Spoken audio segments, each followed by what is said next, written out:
বিসমিল্লাহির রহমানির রহিম। আসসালামু আলাইকুম, সবাই কেমন আছেন? আমাদের টিটুপুর গুরুস্থানে পরিষ্কারের কাজ চলতেছে। কি এটা মামু? ভুই কুমড়া খালি যাবে না? বিখ্যাত তান্ত্রিক দেখো কি কাজে লাগাই এটার? গাই বাছুর মানে 20 বছর তেল। ও কোনে শিখেছি তুইলা? কবিরাজ বাড়ি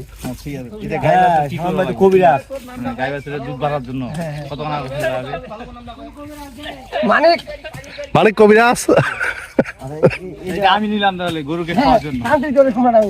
আমি এটা কি অল্প অল্প দিব নাকি?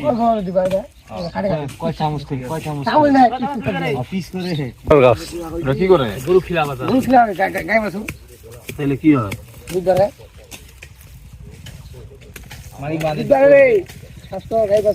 বড় বড় মালগুলো সাকিব হচ্ছে।